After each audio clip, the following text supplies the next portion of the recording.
You need to be challenging your body when you strength train in order to get results. And you also need to stay safe when you strength train in order to keep getting results. So how do you combine the two? How do you challenge your body and stay safe? On this week's episode of the Exercise and Health Podcast, that's exactly what we're discussing. We're going to cue our introduction and dive right into this conversation.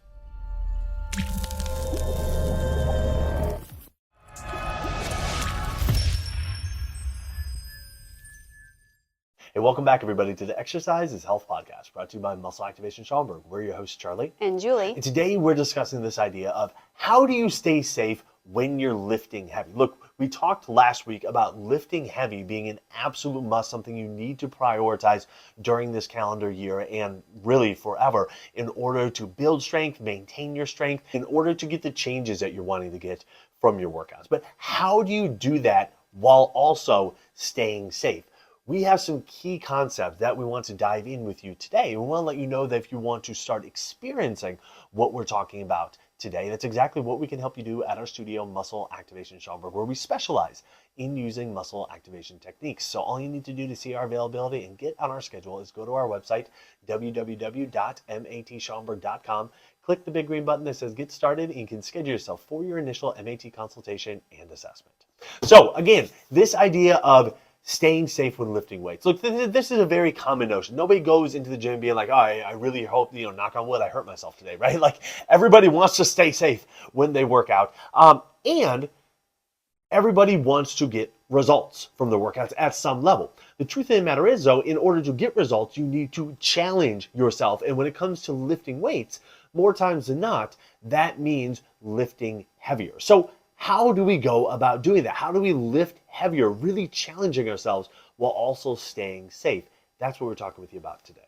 That's right. And you know what I think what's so interesting is like heavy is relative, right? Like even you think about anything heavy is relative to the human, or it's relative to your perspective on the weight, right? Like if I said, hey, I want you to pick up a bag of mulch, a lot of people would think of that and be like, oh, that's going to be really heavy. It's really heavy. But you don't know like what kind of bag I'm talking about. You don't know how strong of a person I'm talking about, or like, do they have back problems, right? So it's always all relative. And it's really relative. We talked about this last podcast about it's really relative to your experience level with lifting. And so when we say you need to lift heavier, the ideal of where you're trying to go is to lift to failure. Now, do not run with this idea. People are like, well, they said failure. That means lift to injury. I did not say that. I said lift to failure. But there are guidelines, and specifically our 4 Exercise for Life principles that we're going to explain like in detail today of things you need to do and you need to follow so that as you're approaching failure, this does not mean that you're approaching injury. So to get the greatest health benefits from your exercise, you need to be building heaviness, challenge, force, bigger weights. You need to change the weight stack up. You need to be increasing. And your ideal is to be approaching that failure, right? That I cannot do another perfect rep idea. So let's talk about not just getting to that, because that's kind of just like this like easy statement to say. It's like, oh, well, you just throw it out there. But there's actually a lot of details that go behind, because if you're here on our podcast, you're wanting to lift heavy, get stronger, get healthier without getting injured. And in fact, maybe resolve some of your issues as you build your strength. That's what should be happening. So we're going to dive into your first step, which is going to be mastering the 4 Exercise for Life principles. And you're going to practice this, maybe not to failure right away, but just get in the rhythm of these 4 Exercise for Life principles. And that's going to be your first key to lifting injury-free. Exactly, because here's the thing. When we say lift until failure, okay, what we're talking about is you are no longer able to maintain the 4 Exercise for Life principles. You are not able to adhere to those any longer, meaning we're going to break down what they are,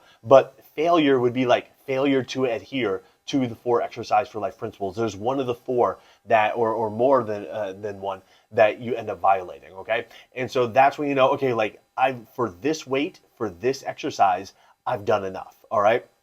And so the goal isn't to ultimately to break away from the 4 Exercise for Life principles. It's to say, if I did more, I would break away from the 4 exercise for life principles. And hopefully, by following the 4 exercise for life principles, as soon as you notice a deviation away, it's such a minor deviation that you're still safe and you're still you still haven't injured yourself or anything like that. So if there is a minor deviation, you're able to identify it and course correct really quickly and be like, okay, now for that set, I'm done. So what are our 4 exercise for life principles? Well, exercise for life principle number 1 is to use your full symptom-free range of motion. Use your full symptom-free range of motion. This means when you are doing an exercise, moving through the range of motion of that exercise as much as you can without any symptoms. All right? No pain, no popping, no clicking, no snap, crackle, popping, no pinching, no stretching feeling.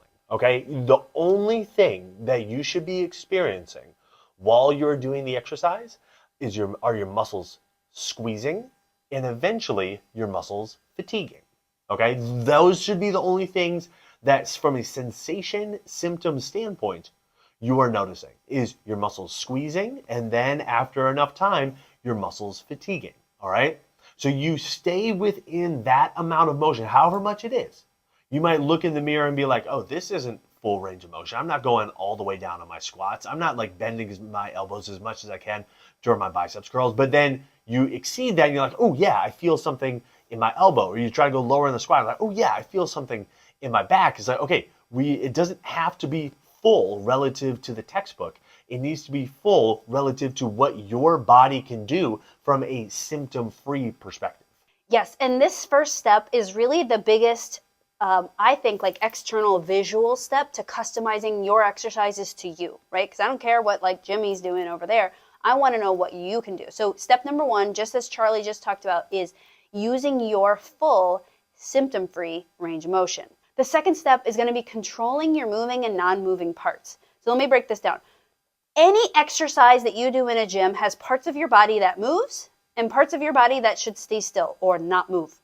When you exercise, you should maintain and keep moving the moving part and keep not moving the not moving part.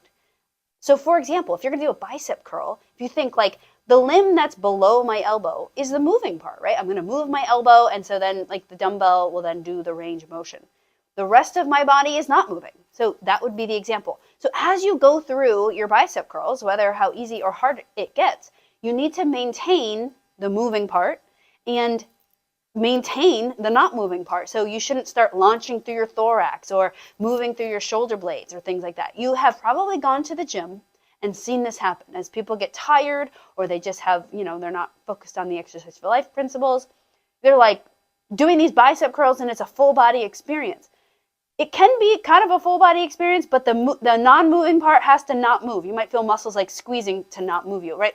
But in every exercise, you need to define what am I moving and what am I not moving, and make sure I keep moving the moving stuff and keep not moving the not moving parts. Exactly. And when you deviate from this is what we call in the traditional gym world cheating, okay? So we don't want to see the cheating happening. We want to see whatever you determine as the parts of your body that are going to move. Those are the only parts of your body that you're moving, and everything else is staying locked in, staying still.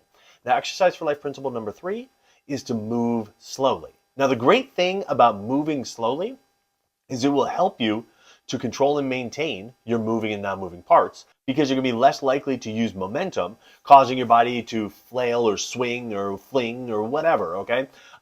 And you're also going to be better able to stay within your symptom-free range of motion, because again, you are not flying through the range of motion that you're using. It is very slow and controlled. Now, if you're hearing this and you're thinking, okay, well, how slow is slow?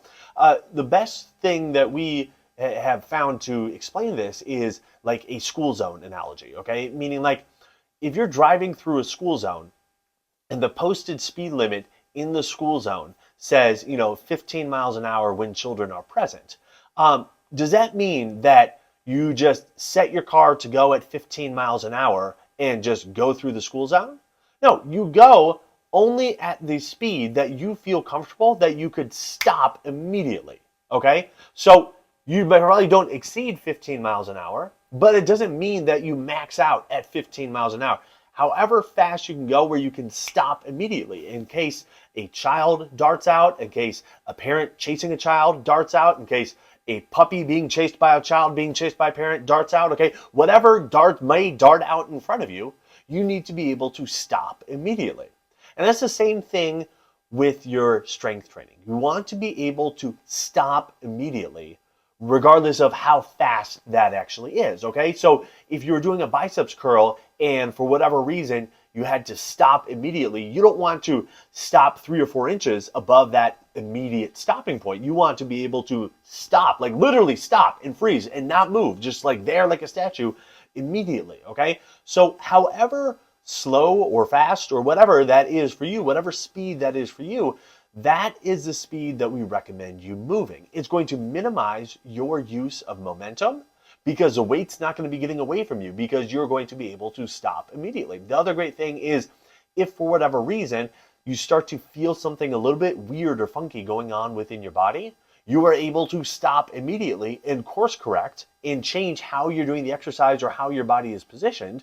And as such, you don't have to wait until after the set or after the workout to be like, oh yeah, now my elbow is really bugging me from those bicep curls. You're able to stop immediately and make that change. Now that one is so important because it really gives your brain and body the opportunity to like observe what's going on, and that is a huge injury prevention tool. A lot of times we see people, launching weights and, by the time they finish their set, they barely felt half of it, which is probably their goal because they don't want to feel the experience of the challenge. But then that's how they get really injured, really, really sore the next day. And it just doesn't create a good equation for promoting health. Now, the last exercise for life principle, and maybe one of the trickiest, but maybe not, it's definitely Charlie's favorite, it is focusing on the muscles that you're trying to squeeze. Now, there are so many things to think about when you exercise, like what set is this? What number am I on? What's the news on the TV over there? What music am I listening to?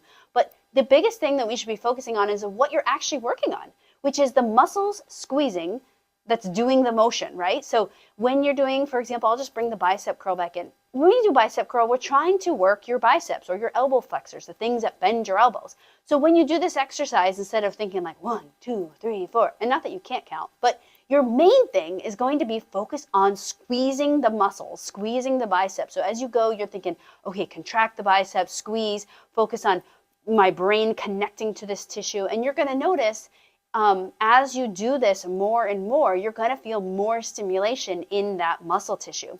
And so even if you do an exercise and you can't really feel the muscle, that practice of connecting will help your body to connect to that muscle. So make sure that you're using exercise for life principle number 4, which is focus on the muscles that you're trying to squeeze. Absolutely. So once you start to practice these 4 exercise for life principles, it's going to completely transform how you experience your workouts, how your body feels during and after your workouts, because you're going to be exercising in a way that is super respectful for your body, and you're going to be able to do so while simultaneously challenging your body, which is the second thing that you need to keep in mind. You need to first master these 4 exercise for life principles, and then you need to start increasing the challenge. You need to start increasing the weight. You need to start lifting heavier while continuing to maintain the 4 exercise for life principles. Now, there's not like a standard rule of thumb of like how fast you should progress yourself from a weightlifting perspective.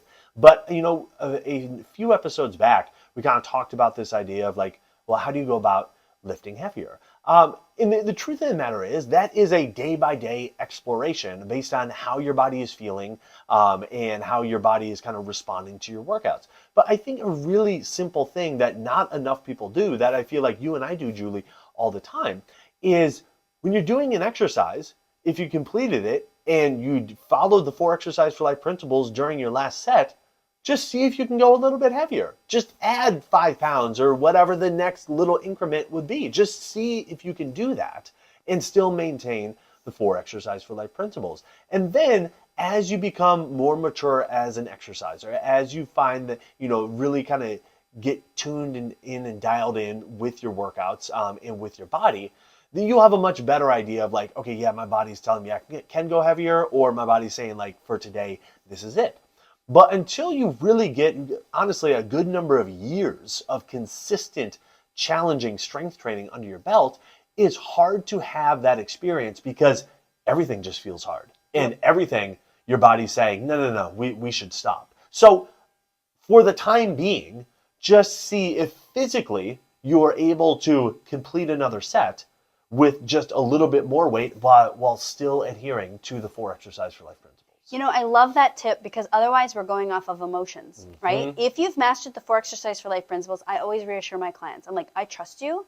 You're going to do this properly. We're going to add 5 pounds, and good news. If you physically can't do it, your body's just not going to do it. But it's hard emotionally because you're like, well, that last one was really heavy. I'm sure it was. There's a lot of heavy stuff. But heavy is still relative even when you're lifting heavy. Yes. So always try it, right? And if you're following the exercise for life principles, which you all are going to do now, you're not going to be able to lift it. Or you are, and you're like, wow, I didn't know I could do 5 more pounds. I didn't know I could do 10 more pounds. So always make sure you're adding weight and you're testing things out after you've mastered the 4 exercise for life principles. Our last tip, if you want to be lifting heavier and staying safe, is to make sure you're getting regular muscle activation techniques. Now, what's interesting about muscle activation techniques is it's designed to turn muscles on, right? To help you lift, to help you go to the next level in your workouts. A lot of times when people are exercising and they're getting more focused with their workouts, they're getting more weight with their workouts, that can be a cause for things to be flared up. Because when you get more focused, you are making it so that your body can't cheat or compensate as much. And so there's the opportunity to highlight something that's been sitting there for a while, or to highlight, a compensation that your body was covering, but now you're like, no, they said to focus on the muscle group, and now I'm focused on my hamstrings, and now they kind of feel off, right? That's a really clear sign, especially if you're lifting, and especially you're lifting weights.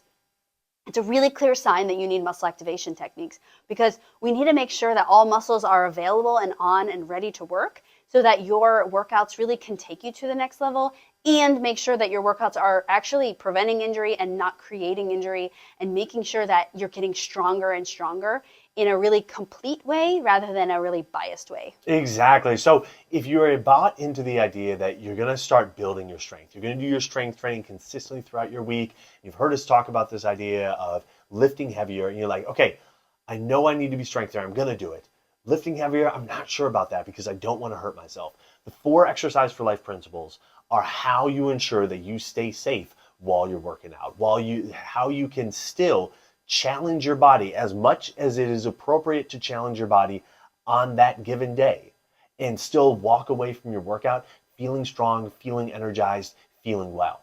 And then getting your body tuned up between your workouts with muscle activation techniques just supercharges everything. It makes sure that your muscles stay working well, so you go into your next workout even more ready to work out. It helps you recover from the previous workout and helps ensure that all the little muscles that may have been causing some aches, some pains, some tightness, those muscles are taken care of. They are back on board and communicating with your brain and receiving signal from your brain, so they can help out while you are lifting weights. And so your strength just continues to go up and up and up and up. So if you're hearing this and this is something you are ready to start taking action on, that's exactly what we can help you do at our studio, Muscle Activation Schaumburg, where we specialize in muscle activation techniques. All you need to do to see our availability and get on our schedule is go to our website, www.matschaumburg.com, click the big green button that says Get Started, and you can schedule yourself for your initial MAT consultation and assessment. Well, thank you so much for joining us, everybody, this week. We always appreciate your eyes on YouTube, your ears on Apple Podcasts or Spotify. If you wouldn't mind leaving us a rating and review wherever you consume our content, it always means the world to us when you do. We are wishing you a fantastic week, and we'll talk with you all next week. This podcast is for information purposes only. The statements and views on this podcast are not medical advice. This podcast, including Julie and Charlie Gates, disclaim responsibility for any possible adverse effects from the use of information contained herein. Opinions of guests are their own, and this podcast does not endorse or accept responsibility for statements made by guests. This podcast does not make any representations or warranties about guest qualifications or credibility. This podcast may contain paid endorsements or advertisements for products or services. Individuals on this podcast may have a direct or indirect financial interest in products or services referred to herein. If you think you have a medical issue, consult a licensed physician.